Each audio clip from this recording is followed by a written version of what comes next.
হরে কৃষ্ণ। সুপ্রভাত।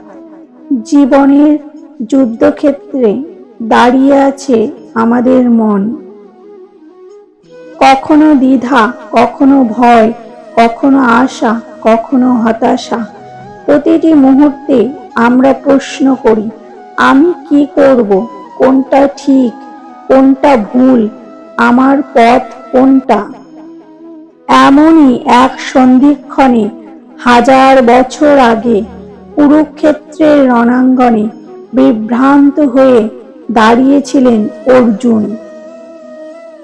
তখনই ভগবান শ্রীকৃষ্ণ উচ্চারণ করেছিলেন সেই অমর বাণী, কর্মেই তোমার অধিকার, ফলে নয়। এবং আজ আমরা এটি জানি, কর্মই ধর্ম।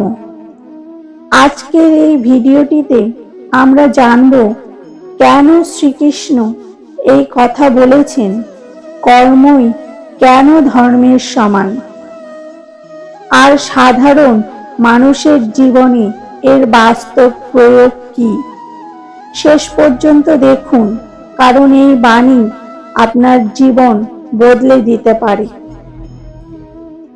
কুরুক্ষেত্রের বাস্তব পরিস্থিতিতে কেন শ্রীকৃষ্ণ এই উপদেশ দিলেন? অর্জুন সামনে দাঁড়িয়ে দেখলেন নিজের গুরু, ভাই, বন্ধু সবাই তার বিপক্ষে। তার হাতে ধনুক কাঁপতে লাগলো। তিনি ভাবলেন, এদের হত্যা করে জয়ই বা কি হবে? এই সময় শ্রীকৃষ্ণ তাকে বোঝালেন, অর্জুন, তুমি তোমার কর্তব্য ভুলে গেছো। যোদ্ধা হিসাবে যুদ্ধ করাই তোমার কর্ম। কর্ম না করলে মানুষের জীবন অরাজকতায় ভরে যাবে। অর্থাৎ কর্তব্যই ধর্ম, আর সেই কর্তব্য পালনের নামই কর্মই ধর্ম। কর্মই ধর্ম, এই কথার গভীর অর্থ কি? শ্রীকৃষ্ণের মূল বার্তা, কাজই তোমার ধর্ম। কাজকে কখনো ভয় করো না। ধর্ম মানে শুধু পূজা, প্রার্থনা, উপবাস নয়। ধর্ম মানে নিজের দায়িত্ব নিয়েই এগিয়ে যাওয়া। যেমন কৃষকের ধর্ম চাষ করা, ছাত্রের ধর্ম পড়াশোনা করা, মায়ের ধর্ম সন্তানকে ভালোবাসা, সঠিক শিক্ষা দেওয়া, সৈনিকের ধর্ম দেশ রক্ষা করা, মানুষের ধর্ম মানুষকে সাহায্য করা। যে কাজটি তোমার কাছে এসেছে তা সঠিকভাবে নিষ্ঠা দিয়ে, ভয় না করে করাটাই, এটাই হলো ধর্ম। কর্মকে ধর্মের মতো গ্রহণ করলে মন শান্ত থাকে, ফলের লোভ কমে যায়, ব্যর্থতার ভয় দূর হয়, মানুষ নিজের শক্তি চিনতে পারে।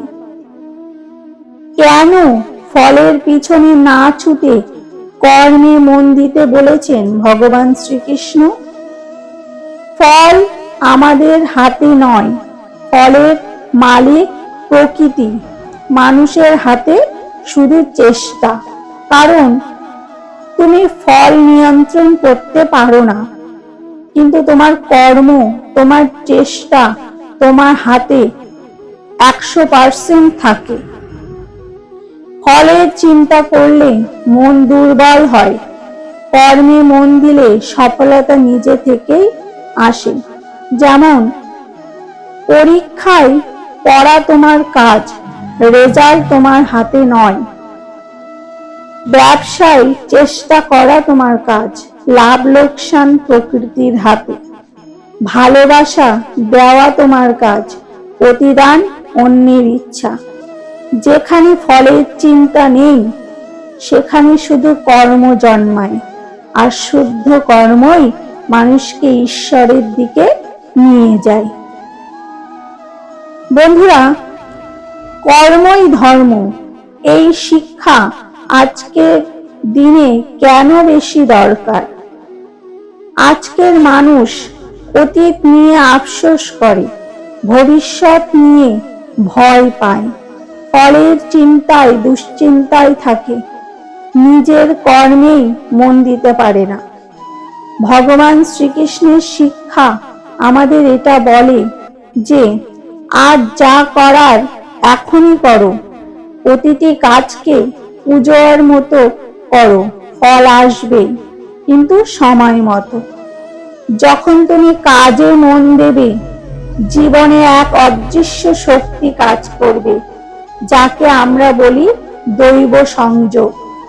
এই সংযোগ মানুষকে পথ দেখায়, শক্তি দেয়, সঠিক সিদ্ধান্ত নিতে শেখায়। জীবনের প্রতিটি ক্ষেত্রে কর্মই ধর্ম কিভাবে প্রয়োগ করবেন। প্রতিদিন নিজের কাজ ঠিক করুন, যা করছেন মন দিয়ে করুন। ফলের চিন্তা কমিয়ে দিন, ফল আসবেই, দেখতে থাকবেন। অভিযোগ ছেড়ে দিন, অভিযোগ মানুষকে নিচে নামায়। কাজ করতে করতে ঈশ্বরকে স্মরণ করুন, এই স্মরণই কাজকে পুণ্যে রূপ দেয়।